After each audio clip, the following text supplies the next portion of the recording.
Bismillahirrahmanirrahim. Assalamualaikum warahmatullahi ta'ala wabarakatuh. Alhamdulillah Rabbil alamin. Salatu wassalamu ala asyrafil anbiya wal mursalin wa ala alihi wa sahbihi rasulillahi ajmain, amma ba'du. Bila kita lanjutkan pengajian yang kemarin, walaqad hukiya an Zurarah ibnu Aufa rahimahullah, dan sesungguhnya diceritakan bahwa Zurarah ibnu Aufa rahimahullah, mudah-mudahan Allah merahmatinya, qila lahu, dikata baginya, qila lahu fi naumin ba'da mauti, dikata baginya pada tidurnya sesudah kematiannya. Jadi ada orang yang bertemu ya, di dalam mimpi ya, ketika beberapa hari setelah kematiannya. Kemudian di dalam mimpinya itu seseorang bertanya, ayu a'malin ablugho bima indakum. Di dalam kuburnya itu, dalam mimpinya itu dia bertanya, amalan mana yang menyampaikan kamu itu pada derajat yang tinggi. Jadi di dalam kubur itu dia ditanya, dia sudah mati ditanya, bermimpi, amalan apa yang kira-kira bisa ya, mendapatkan derajat yang tinggi. Qala, maka dia berkata, ar-ridha,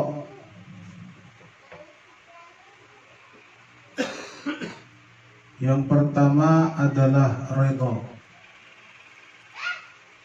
Ridha itu artinya ya,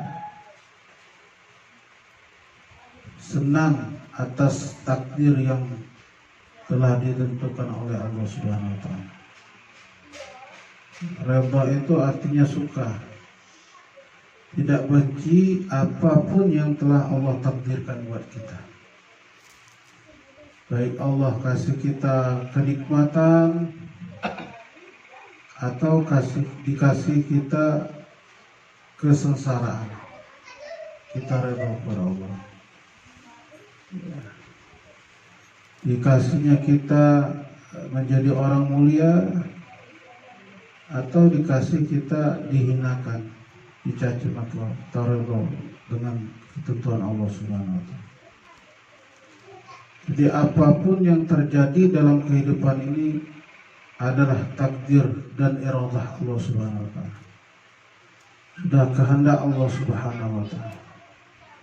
Nah, kalau sudah menjadi kehendak Allah Subhanahu wa taala, mesti kita harus suka, ridha. Ya. Jangan sampai kita apapun yang sudah ditakdirkan kepada kita benci.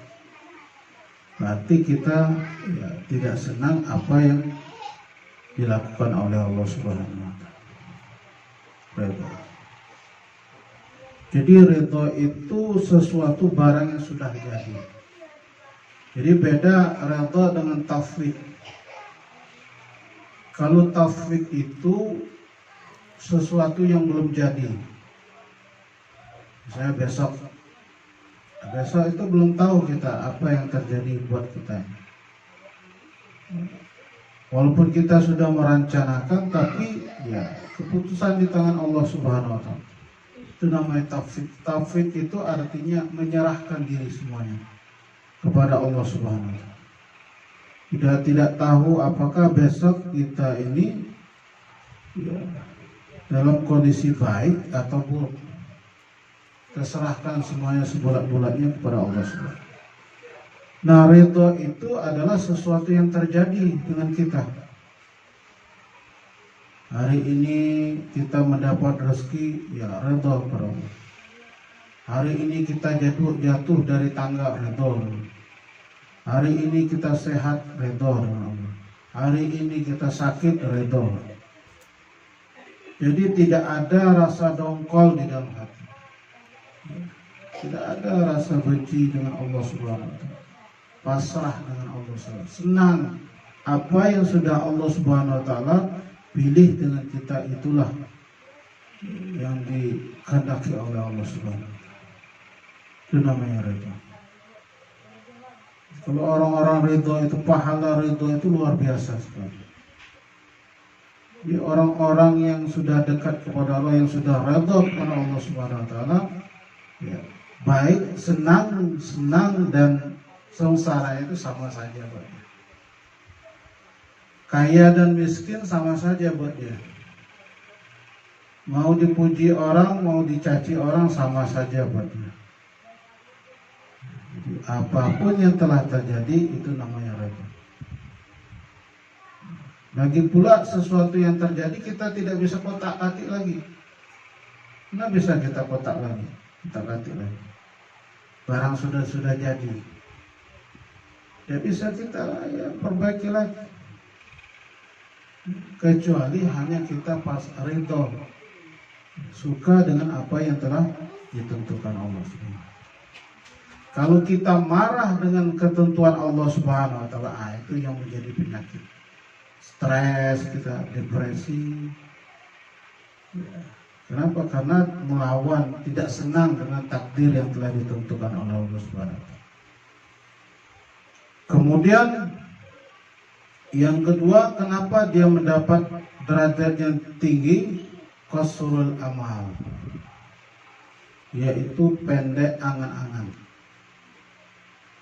Jadi pendek angan-angan, dia tidak panjang angan-angan.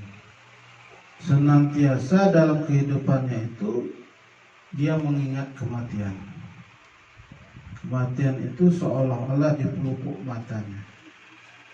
Jadi kalau orang sudah mau mati itu tidak banyak pinggir macam-macam, tidak banyak planning macam-macam. Cukup dia hanya memperhatikan bahwa saya akan mati. Contohnya sudah banyak. Kuburan semakin sempit, komplek perkuburan itu semakin lama semakin sempit.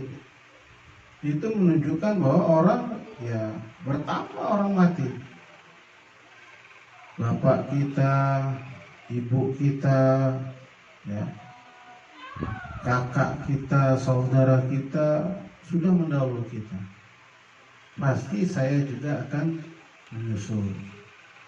Nah, sering-sering kita mengingat kematian supaya kita jangan panjang angan-angan. Fanzur li nafsika ayyuhal akh. Maka perhatikan dirimu, wahai saudaraku, kata Imam Ghazali. Kita introspeksilah bagi diri kita. Kita perhatikan apa yang terjadi, akhlak kita ini yang buruk. Semakin lama kita mempelajari tasawuf ini, semakin banyak celah, aib kita lakukan. Bahkan posisi ibadah kita itu ya seperti anak-anak. Ibadah kita ini seperti anak-anak. Banyak salahnya, banyak tidak ngertinya. Perhatikan kalau anak-anak itu sholat, dia hanya mengikut imamnya. Kalau imamnya ruku, imamnya sujud, tapi anak-anak itu tidak tahu apa filosofis ruku, apa filosofis sujud. Bagaimana dia menyambungkan, siapa yang disembah, tidak tahu anak-anak. Nah, samalah kita. Jadi ibadah kita itu masih anak-anak. Masih anak-anak yang banyak salahnya. Maka perhatikanlah dirimu, wahai saudaraku, kata Imam Ghazali. Wabzalil mahd, wa bazalil juhud, maka hendaklah bersungguh-sungguh, hendaklah kita memerangi panjang angan-angan itu, bersungguh-sungguh kita menghilangkan dalam hati kita. Karena efek dari panjang angan-angan itu luar biasa sekali, ya, menghancurkan keimanan dan keyakinan kita kepada akhirat. Kalau kita sudah ada yakin lagi kepada akhirat, ya selesai kita, rusak iman kita. Iman kita kan salah satunya percaya kepada hari kiamat. Kalau tidak percaya kepada hari kiamat, rusak iman kita. Maka panjang angan-angan inilah yang merusak itu semua. Seolah-olah dunia hidup itu hanya sampai di dunia saja, tidak ada hidup sesudah kematian. Maka peganglah, ya, bersungguh-sungguhlah, kata Imam Ghazali, fi hadzal aslul kabir, pada ini asal yang besar, pokok, ini pokoknya mesti kita pegang, harus mempelajari sebaik-baik tentang tulu'ul amal, bagaimana cara mengobatinya. Fa innahu ahammun, maka sesungguhnya, ya, mengobati panjang angan-angan itu ahamun, itu lebih penting, wa a'zamun, dan lebih besar, fi salahil qalbin wa nafsin, untuk memperbaiki hati dan jiwa.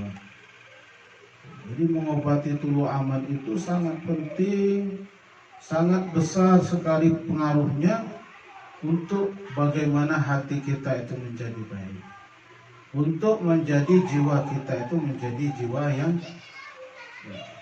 mahmudah, yang terpuji, atau jiwa yang mutmainnah, atau jiwa yang, ya, mendapat predikat mutmainnah, artinya jiwa yang tenang.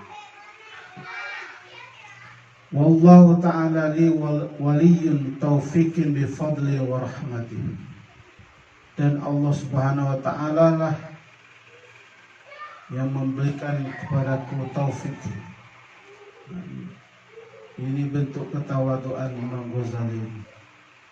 Saya tidak mampu apa-apa, sesungguhnya yang keluar dari kalimat itu adalah pemberian Allah Subhanahu wa ta'ala, taufik yang diberikan oleh Allah Subhanahu wa ta'ala, bi fadlihi, dengan kurnianya, wa rahmatihi, dan rahmatnya. Jadi habis kita membahas tentang penyakit tulu'ul amal. Jadi untuk mengatasi penyakit tulu'ul amal itu, ya, kata Imam Ghazali, salah satunya banyak mengingat kematian. Banyak mengingat bahwa saudara kita itu sudah mendahului kita. Apapun profesinya, ya, sesukses apapun dia hidup di dunia, raja, ya, pejabat, orang kaya, ya, orang terhormat, orang miskin, ujung-ujungnya kembali kepada kubur, masuk ke dalam kubur. Itu realitas yang terjadi. Cuman realitas ini sering ditutupi oleh hawa nafsu dan syaitan, sehingga kadang-kadang kita lupa hal-hal yang sebenarnya terjadi. Habis kita membicarakan tentang tulul amal, kemudian masuk kepada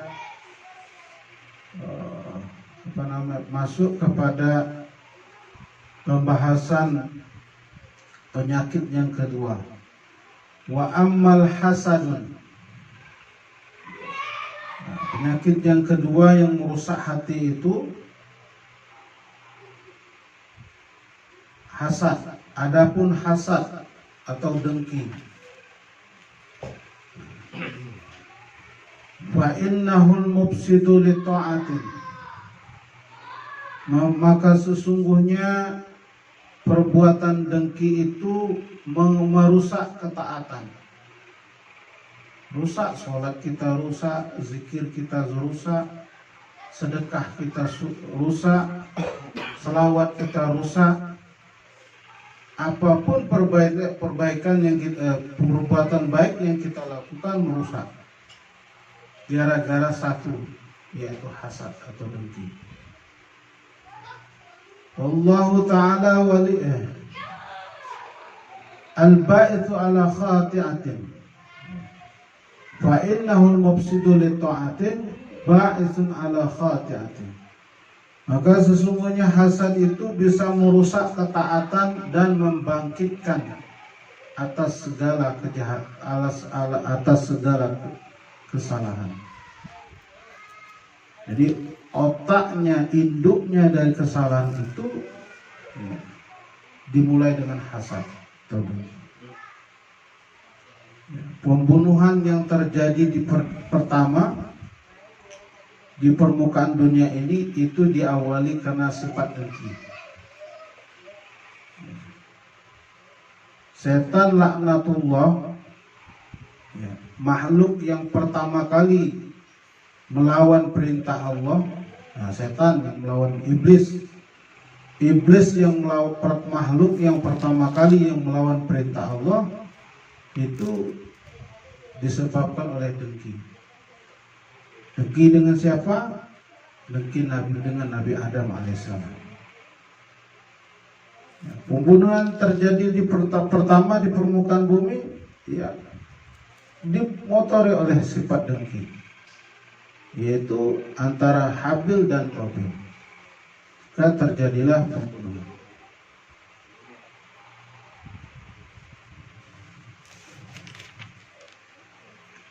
Wa innahu da'un udhal. Maka sesungguhnya dengki itu, hasad itu penyakit yang susah untuk diobati. Sulit untuk mengobatinya. Kalau sudah terkena dengki, payah sekali itu diobati. Alladzi yubtali bihil katsirun minal qura wal ulama fadlan min ammatin wa juhlin hatta ahlaqahum wa awradahum ilan nar. Nah, penyakit dengki ini, kata Imam Ghazali, itu bisa dihinggapi, dicobakan, dibalak dengannya kebanyakan dari orang-orang yang qura. Qura itu ahli bacaan qiraat. Orang-orang qori bisa terkena penyakit dengki. Wal ulama juga terkena penyakit dengki. Bisa ulama itu mendengki. Jadi biasanya orang mendengki itu seprofesi dia. Kalau ulama biasanya saingannya ulama itu saling dengki. Kalau dokter sama dokter dia dengki. Itu biasa itu. Jadi seprofesi dia. Kalau pedagang, saya sama pedagang dengki. Bagaimana pedagang satu itu bisa saya hancurkan dagangannya? Itu udah dengki. Jadi sebanyak, kata Imam Ghazali, orang terkena penyakit dengki. Tidak tertutup kemungkinan ulama juga kena. Fadla min amah. Juga dengki itu merasuki kebanyakan dari umat, dari masyarakat umum, tidak pernah penyakit. Ulama saja kena, apalagi masyarakat umum. Wajuhal dan orang bodoh. Hatta ahlakahum, sehingga mereka binasa karena penyakit dengki itu. Wa awradahum 'alan nar, dan karena penyakit dengki itulah yang menyebabkan mereka dilemparkan ke api neraka. Di pertanyaannya, dengki itu apa? Di sini dijelaskan Dengki itu wahwa kama qala raqibun tamanni zawalu ni'matin ala mustahikalah. Yang dinamakan dengki itu orang yang suka atau bercita-cita supaya hilangnya nikmat kepada seseorang itu. Jadi ketika orang merasa dengki itu, iri hati itu, ya, melihat orang yang bahagia, ya, pertama kebahagiaannya dia menjadi sedih. Melihat orang bertambah kaya, dia sakit kepala. Tetangga beli mobil baru, dia kepeningan kepala. Itu orang dengki. Dia berusaha menghilangkan nikmat yang didapat orang tersebut. Bagaimana cara? Itu namanya dengki. Dia bertambah kemuliaan, merasa ya dengki juga. Nah, dan kalau kita masih punya sifat dengki ini, ya runtuh itu. Ibadah kita itu runtuh itu. Ya, pahalanya itu hilang gara-gara sifat dengki. Jadi banyak dengki itu banyak macamnya. Ada yang pertama tamani. Tamani yaitu bercita-cita, ya, agar hilang nikmat orang, ya, agar hilang nikmat dari seseorang. Misalnya dilihatnya orang itu pakai mobil, mudah-mudahan mobil ini kuburan, mudah-mudahan orang mati. Tengoknya rumah tetangganya bagus, mudah-mudahan rumah kebakaran. Jadi sudah ada efek buruk di dalam hatinya supaya orang celaka. Tamani saja sudah bercita-cita, itu sudah mengarah ke dengki. Atau yang tingkat yang kedua, dia suka kalau orang lain itu tertimpa musibah. Nah, suka dia kalau orang ketawa, dia syukurlah. Jadi dia orang kaya kemudian jadi bangkrut, nah, syukurlah. Jadi senang dia kalau melihat saudaranya tertimpa musibah, itu bagian dengki.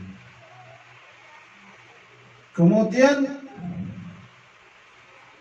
ada juga orang yang dengki,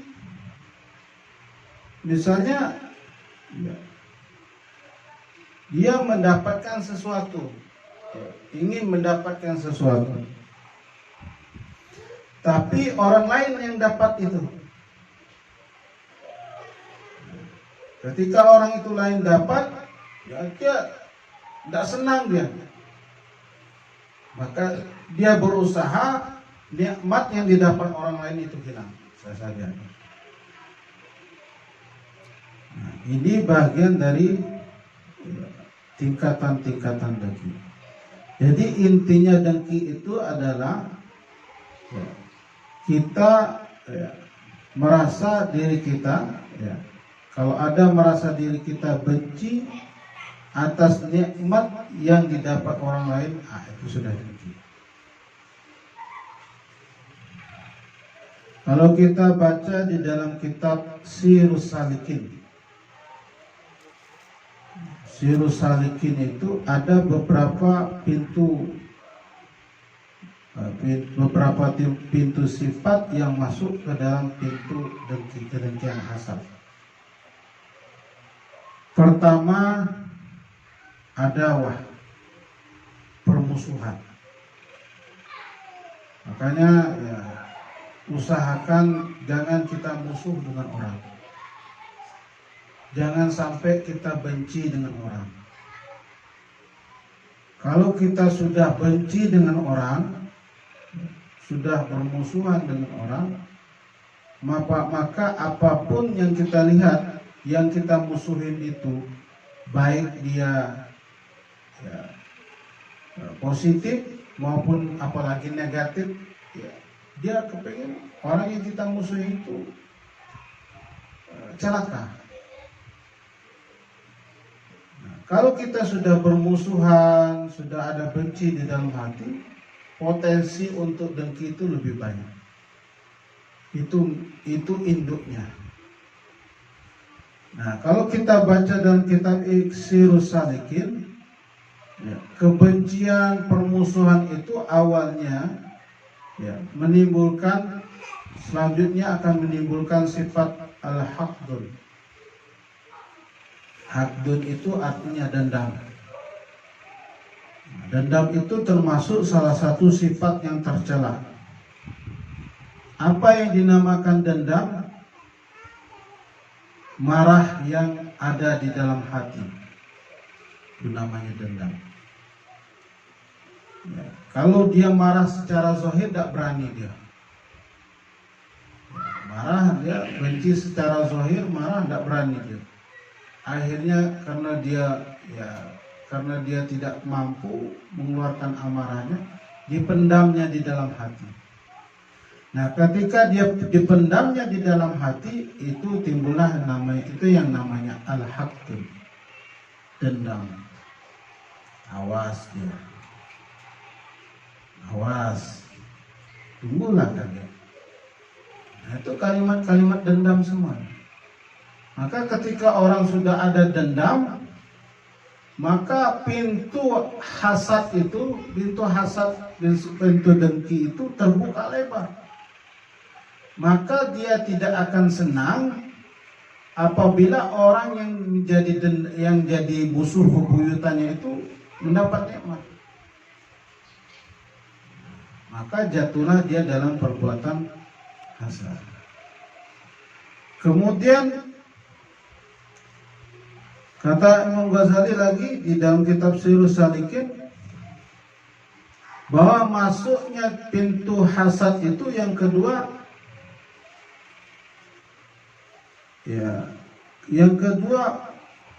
berebut mencari kemuliaan,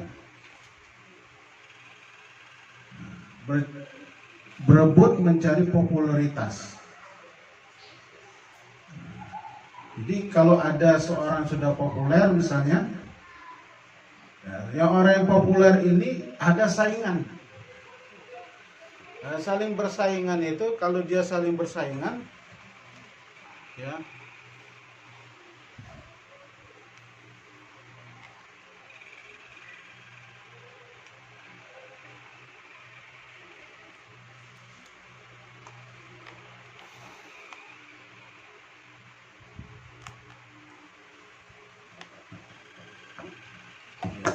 kalau dia saling bersaingan, ya, antara satu dengan lain, sama-sama populer, biasanya dia duluan yang populer, atau ada saingan. Nah, ini berpotensi mereka saling iri mengiri, saling hasad, saling menjatuhkan antara satu dengan lain. Itu hasad. Itu berpotensi kalau ada persaingan. Kemudian ya, takabur. Takabur juga berpotensi menimbulkan penyakit hasad. Biasanya dia merasa lebih hebat, orang-orang jadi merasa kaya, sehingga merasa lebih pintar misalnya. Dengan kepintarannya itu dia meremehkan orang bodoh. Atau orang kaya, merasa lebih kaya, kemudian kekayaannya itu dia remehkan orang miskin. Tahu-taunya dengan kehendak Allah, orang miskin itu baik ekonominya sehingga menjadi kaya. Itu dengkinya bukan main. Dia dulu saya caci, orang melarat dia. Jadi orang kaya, tidak senang dia bahwa rezeki yang orang miskin tadi menjadi orang kaya. Itu pula orang merasa dirinya pintar, meremehkan orang bodoh. Tahu tunggu seiring dengan waktu, orang bodoh ini menjadi pintar. Nah, bertemu dia. Nah, itu orang-orang yang meremehkan tadi, orang yang takabur ini, dengkinya bukan main kepada orang-orang yang bodoh. Jadi banyak sekali pintu-pintu orang bisa dengki. Misalnya orang yang salah satu pintu dengki itu ya hubbu riyasah. Hubbu riyasah itu cinta kedudukan. Hubbu jah atau hubbu riyasah. Cinta kepada kedudukan. Cinta dengan jabatan. Tengoklah. Kalau masa politik itu, bagaimana antara satu calon yang lain dengan calon yang lain saling menjatuhkan. Itu perbuatan dengki semua itu. Dengan segala caranya. Menjatuhkan lawan atau merusak karakter orang. Biasa terjadi dalam pasangan politik. Itu termasuk dari sifat-sifat dengki.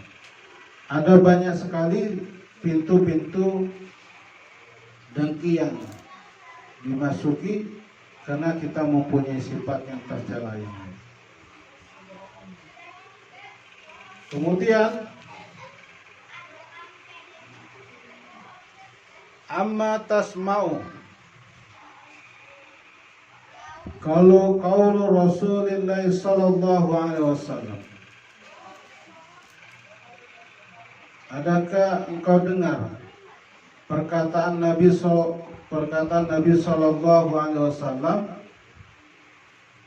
sittatu yadkhulun nar bisittatin, ada 6 golongan orang yang masuk ke neraka.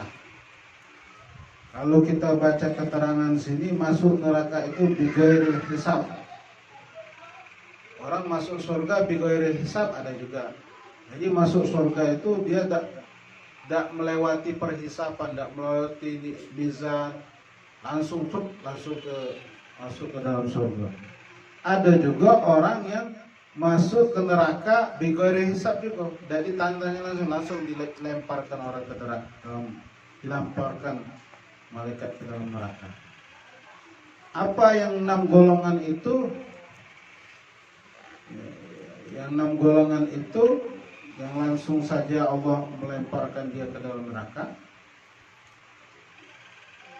Al-Arabul bil asabiyatin. Orang-orang yang orang Arab yang masih hidup dalam zaman jahiliyah, dalam kebodohan. Nah, itu langsung saja orang lempar dalam neraka. Ya, padahal orang Arab itu sudah Muslim, tapi kembali lagi dalam tradisi jahiliyah dibuat. Kemudian al-umara wal umara'i bil jawri. Seorang pemimpin yang zalim. Pemimpin yang zalim itu langsung saja Allah lempar ke dalam neraka. Tidak lagi ditanya-tanya. Kalau sudah nyata kezalimannya, menganiaya rakyat, mengambil hak rakyat, atau tidak menegakkan hukum dengan sebaik-baiknya, maka dia terkategori pemimpin yang zalim. Itu langsung saja Allah lemparkan dia ke dalam neraka. Yang selanjutnya waddahakin bil kibrin. Waddahakin bil kibrin itu adalah pemimpin yang sombong kepada rakyatnya, atau atasan yang sombong kepada bawahannya. Nah, itu langsung saja Allah lemparkan ke dalam api neraka. Jadi kalau dia punya atasan, kalau dengan bawahannya itu seendak perutnya saja, ngomong, perintah, ya, sombong dan sebagainya, pemimpin atau kepala suku dengan rakyatnya, begitu dia meremehkan mereka. Kemudian wattijarun berkhianah, dan pedagang yang berkhianat. Nah, pedagang berkhianat itu ya langsung saja dilemparkan dalam masyarakat kalau dia curang dalam perdagangan. Wa ahlur rasatik bil juhlin. Dan yang kelima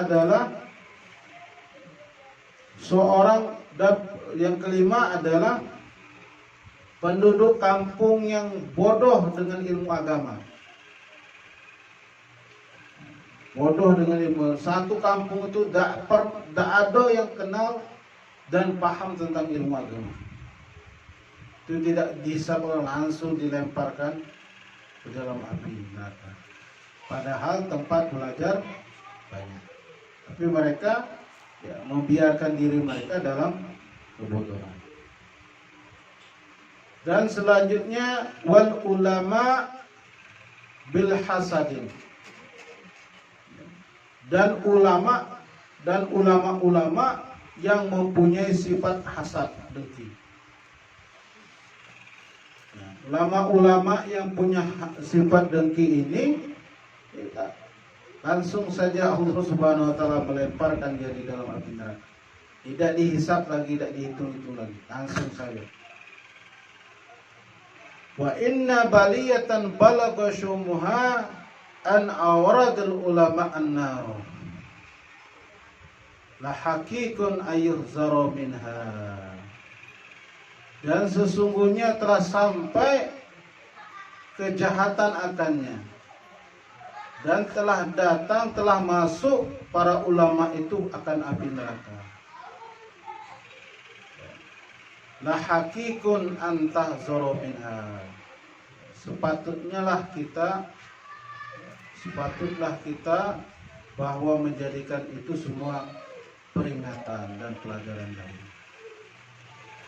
Jadi ada 6 kata Nabi. Ini Nabi Muhammad SAW yang mengatakan langsung. Yang pertama, saya ulangi lagi, ya, orang Arab yang masih dalam hidup jahiliyah. Yang kedua, pemimpin yang zalim. Yang ketiga, pemimpin yang sombong dengan rakyatnya, atau atasan yang sombong dengan bawahannya. Kemudian yang ketiga, yang keempat, pedagang yang berkhianat. Yang kelima, ahlu rosatin, penduduk kampung yang tidak paham dengan ajaran agama, membiarkan dirinya dalam kebodohan. Dan yang terakhir adalah ulama yang mempunyai sifat hasad atau iri.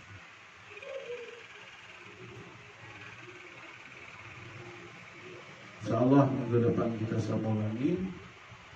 Wa'lam anna hasadun yarji'u khamsata asya' bi hurmatil habib wa suratul fatihah.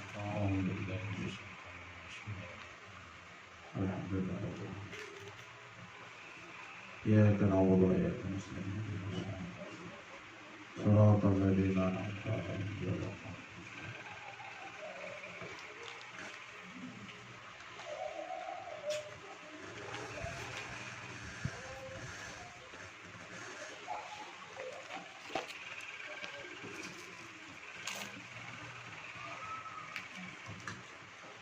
Okay.